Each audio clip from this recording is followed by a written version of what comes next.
वर्ग और वर्गमूल चैप्टर का भाग 2 में आप सभी का हार्दिक स्वागत है और कोशिश करूंगा कि मैं उसी उत्साह से आपको भाग विधि द्वारा भी सॉल्यूशन को समझा पाऊंगा।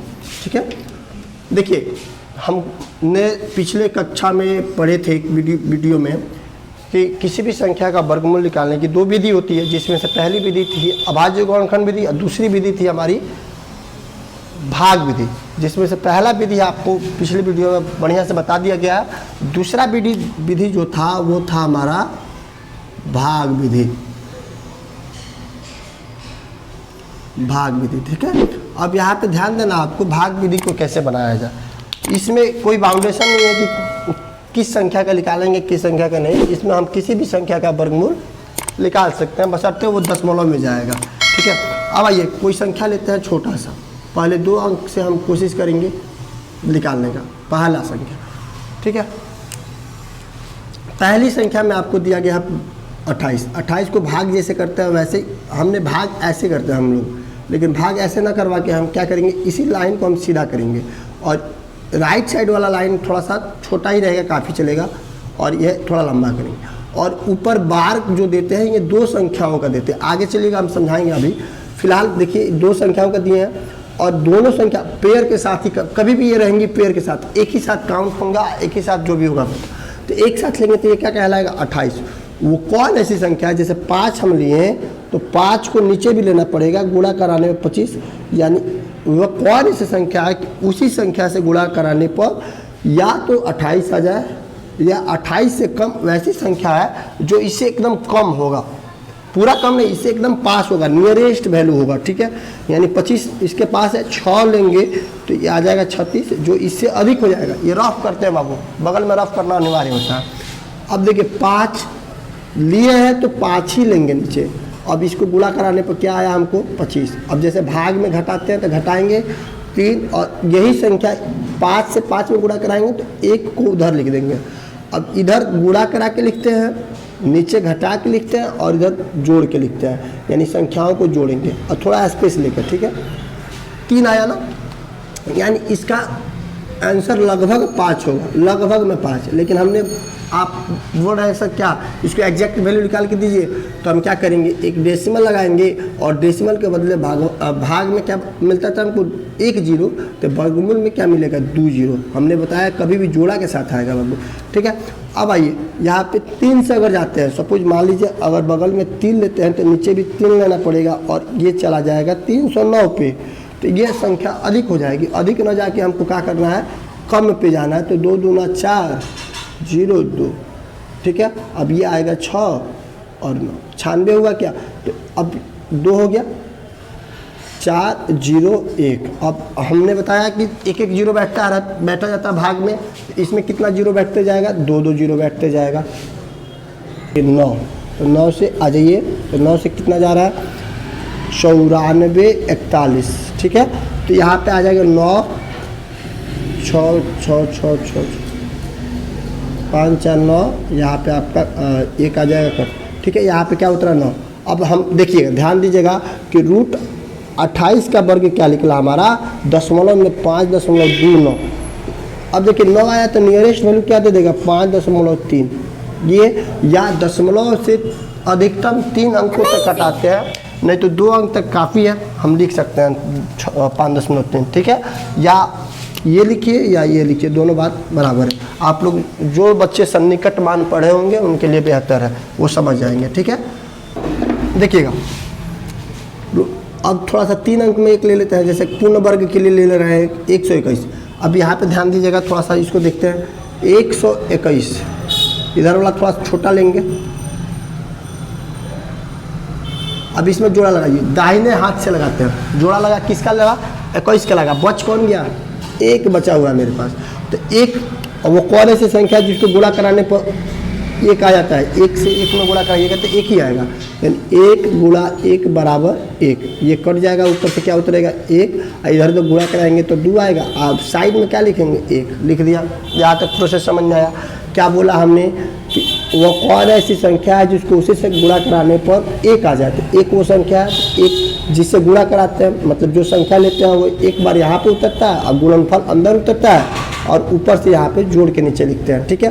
और ये पूर्ण कट गया तो ऊपर से जो संख्या बार में लगा था ये हमेशा साथ में आएगा। एक एक संख्या वर्गमूल में नहीं निकलता बाबू, भाग में एक एक संख्या लेते थे, लेकिन यहाँ पे क्या करेंगे साथ में उतारेंगे। अब देखिए एक संख्या से, अब 2 के बगल में कौन ऐसी संख्या रखें कि गुणा कराने पे 21 या उससे कम आ जाए, 1 रखे हैं, 1 रख लो, ये कट गया।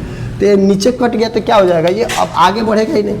अब कट गया तो शेषफल तो है नहीं, इसीलिए रूट 121 का आंसर जो होगा वो क्या हो जाएगा 11 होगा। ये पूर्ण वर्ग है। आप 3 अंक वाला भी समझ गए। अब 4 का देखिए ऐसे ही होगा, सम संख्या और विषम संख्या के समझ जाएंगे ना अंकों वाला, जैसे कि सम अंक और विषम अंक। जैसे सम क्या समझे, 2 अंक वाला सम था और 3 अंक वाला विषम हो गया। अब फिर से उसी प्रकार से हम एक और सम वाला 4 अंक वाला देख लेते हैं। जैसे उधर हम देखे थे 1024 का, यहाँ पे भी निकाल के देखते हैं क्या हमारा आंसर 32 आ रहा है कि नहीं, क्योंकि हमारा गुणनखंड विधि द्वारा क्या निकला था 32 निकला था। अब भाग विधि वाला देखते हैं क्या कि हकीकत में 32 आ रहा है कि नहीं। अब देखिए 1024, अब कितना का पेयर लगेगा, 2 का पेयर लगेगा। अब पेयर लग गया तो पहला पेयर किसका है, इस साइड वाला पहला नहीं होगा, पहला ये हो जाएगा। हम पेयर भले इधर पहले लगाए हैं लेकिन पहला पेयर यहाँ पे आएगा। तो पहला पेयर 10 हुआ, तो 10 क्या हो गया, 10 में कौन ऐसी संख्या है जिसको गुणा कराने पर 10 या 10 से कम आ जाए।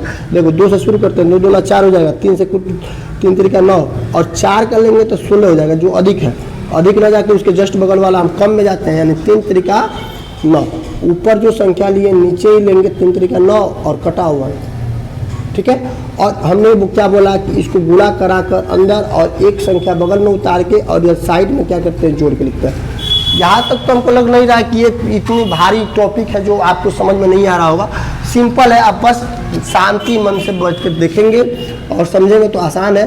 क्या बोला हमने, पहला पेयर देखा क्या 10 है। अब 10 में वो कौन ऐसी संख्या है जिसको गुणा, 10 में नहीं, वो कौन ऐसी संख्या है जिसको गुणा कराने पर 10 आए या 10 से कोई कम संख्या आ सके। तो देखें कि 3 तरीका 9 आ रहा है, 4 का लेंगे तो अधिक आ जा रहा है, 16 हो जाएगा, तो उसको जाएंगे नहीं।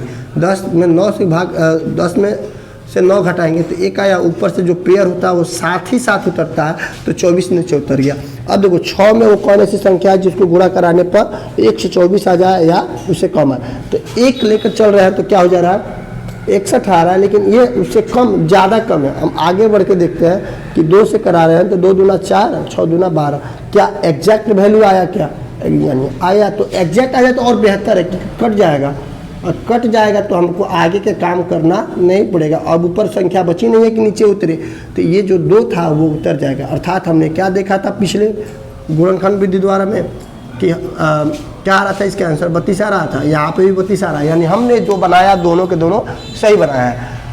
तो अब लास्ट कोशिश कर रहे हैं कि एक 5 अंक वाला समझा दें आपको कि आपकी समझ बढ़ जाए इस विषय में और आप बढ़िया से कर पाए, ठीक है। दशमलव वाला भी समझ में आ गया आपको, ठीक है। 5 अंक वाले में दशमलव कर लेंगे, ठीक है। इसमें नहीं लिया था दशमलव, हम लेते हैं ऐसी संख्या जो 5 अंक में हो, जैसे कि 10, 64, 5 ही ले लेते हैं, ठीक है। इतनी बड़ी संख्या, ठीक है। अब इसका हम निकालने जा रहे हैं क्या चीज़, 10, 64 और 5। अब इसका पेयर लगाओ, 2 पेयर। पिछले बार 1 वाला लिए थे, हम कोशिश कर रहे हैं आप बदल दें, 2 हो जाए, ठीक है। जो संख्या बदल के लिया जाएगा तो समझ में और बढ़िया से आता है, ठीक। 2, ठीक है। बचा क्या हमारे पास, 2 का पेयर बच गया, तो एक संख्या बच गई जो है 2। तो वो कौन ऐसी संख्या है जिसको गुणा कराएंगे तो वही संख्या आ जाए। 1 से गुणा कराएंगे तो 1, 2 से कराएंगे तो 4 अधिक हो जाएगा, इसीलिए 1 पे जा रहे हैं। घटेगा तो 1 ऊपर से जोड़ा वाला उतरेगा, क्या चीज़ उतरा 0, ठीक है। इधर से क्या आएगा 1, किससे गुणा करा, जो 106 आ जाएगा कम, तो 9 से कराएंगे तो क्या हो जाएगा 89, नहीं 9 से अधिक हो जाएगा, यहाँ पे 2 आएगा, सॉरी हमने गलती बता दिया था। 2 में क्या करें, 50, 25 का 5, 5 दूना 10 2 12 26 अधिक हो जा रहा है। 4 से 4 चौका 16, 4 दूना 8 1 9 96, ठीक है। 4 से देखते हैं, 4 चौका 16 का 6 हासिल 1 और 4 दूना 8 1 9, ठीक है। यहाँ पे जो 4 से गुणा कराया तो इधर क्या उतर देंगे 4, घटेगा तो 10 आएगा। अब यहाँ पे देखो फिर से जोड़ेंगे, अब 24 प्लस 4 कितना होता है 28 होता है, हो गया। अब ऊपर से क्या उतरेगा 45, ठीक है, 45 उतर गया ना। अब यहाँ पे फिर से वही काम करेंगे जो कर रहे थे, वो हम नहीं देखेंगे अब 28 से 8 में फिर से गुणा कराते हैं, वैसा नहीं। अब 28 आ गया तो बगल में रखेंगे, बगल में हम जो बता रहे थे 28 के बगल में हम क्या रख दें 3, 3 तरीका 9, 8 तरीका 24, 2 3 दूना 6 2 8, ये थोड़ा कम आया, हम कोशिश कर रहे हैं 3 से ज़्यादा। 3 तरीका यहाँ पे 3 तरीका 9, 3 से गुणा कराएंगे तो पहले 3 उतर, 3 तरीका 9, 8 तरीका 24, 3 दूना 6 2 8, 449, ठीक है। अब 9 6 15, 9 4 13 और यहाँ पे 1, ठीक है। ये आपको 196। अब देखिए ये ऊपर अब संख्या नहीं है जो नीचे उतरेगी, तो हमने बताया क्या कि ऊपर जब संख्या नहीं रहेगा उसके लिए बनाया गया दशमलव, तो दशमलव के लिए कितना जोड़ उतरेगा 2। अब इधर का जोड़ के लिखो 6 8 2, ठीक है। थोड़ा सा संख्या स्पेस लेते हैं, ज़्यादा स्पेस में नहीं चलेगा, थोड़ा सुंदर दिखने के लिए स्पेस ले लिया। अब कोशिश कर रहा है कि इसमें कौन ऐसी संख्या से गुणा करा दे इसके बगल में रख के कि इतना आ जाएगा, इससे कम आएगा, ठीक है। तो 2 8 6, 5 दूना 10, 5 से करा के देखते हैं। 50 25 के 5, 4 से 2 6 25 30 2 32 3, 8 5 40 3 43 4, 5 दूना 10 4 14, थोड़ा सा अधिक जा सकते हैं। और 5 से 6 से जाओ, 4 के 36 के 6, 3 से 4 के 36 3 39 3, 8 6 48 3 51, 5 6 दूना 12 और 5 17। अब हमको नहीं लग रहा कि आगे जा पाएगा, लेकिन विश्वास के लिए देख लेते हैं। 9 4 7 6 42 और 4 46, 4 8 7 56 0 6 और 7 दूना 14, अधिक हो गया ना। तो हम क्या करेंगे 6 से ही जाएंगे, ठीक है। 6 से जा रहे हैं, गुणा करा के तो कितना आ रहा है 17 196 जा रहा है। और कितना से गुणा कराया 6 से, तो 6 लिख लो 4 0 4 2, ठीक है। यहाँ पे आया, फिर से अब 2 अंकों तक जाओ, 2 अंकों तक जाओ तो दशमलव के 1 अंक दिए हैं, 1 और अंक लेने के लिए क्या करेंगे 2 0 बैठा देंगे। फिर से इसी में क्या करेंगे, अब आगे चल के क्या कर रहे हैं, बगल में ऐसी संख्या रख के गुणा करा रहे हैं जो इतना आ जाए, ठीक है। 2 8 7 2, अब इसमें गुणा करा दे 9 दूना 18, कोशिश करें 7 तो नहीं जाएगा, लेकिन 6 से इस बार भी देखते हैं। 6 दूना 12, 6 दूना 12 1 13, 1 7 6 42, 1 43 4, 8 6 48 और 4 52, 52 के 2 हासिल 5, 6 25 30 2 32, अधिक 11 ना हम जान कोशिश किए थे, 6 से कोशिश किया। अब 4 से देख लेते हैं, 9 824, ठीक है। अब 6 7 8 9 10 11 12 13, 8 5 13 और यहाँ से बचा 9 0 1, ये आपका हो गया। अप्रॉक्स वैल्यू क्या हो जाएगा 7 में चला जाएगा, यानी अप्रॉक्स वैल्यू हम कह सकते हैं कि √20 64 5 का आंसर जो होगा वो 143.7, यानी हमारा आंसर आया 6 8, तो इसको क्या लिख सकते हैं 143.7 भी लिखा जा सकता है, या 2 अंक तक रखना चाहते हैं तो ये भी आपका आंसर सत्य है। तो धन्यवाद आप सभी का, बहुत बहुत शुक्रिया जो आप हमारी वीडियो पर अंत तक बने रहते हैं, जो आपकी ये समय हमारे लिए बहुत ही इंपॉर्टेंट है। और हम जो समझा रहे हैं कोशिश कर रहे हैं कि अच्छे से और सरल शब्दों में हम आपको समझाएं, और अगर नहीं हो पा रहा है हमसे तो कोशिश कीजिए कि आप उन गलतियों को हमको साझा कीजिए, ताकि मैं अपने आगामी वीडियो यानी आने वाले वीडियो में हम उसको अधिक से अधिक सुधारने की कोशिश करेंगे, जिससे आप लोगों को भी क्लियरिटी होगी और मुझे भी थोड़ा पढ़ाने में मज़ा भी आएगा कि आपको जब व्यू आता है ना तो मज़ा आता है, ठीक है। धन्यवाद।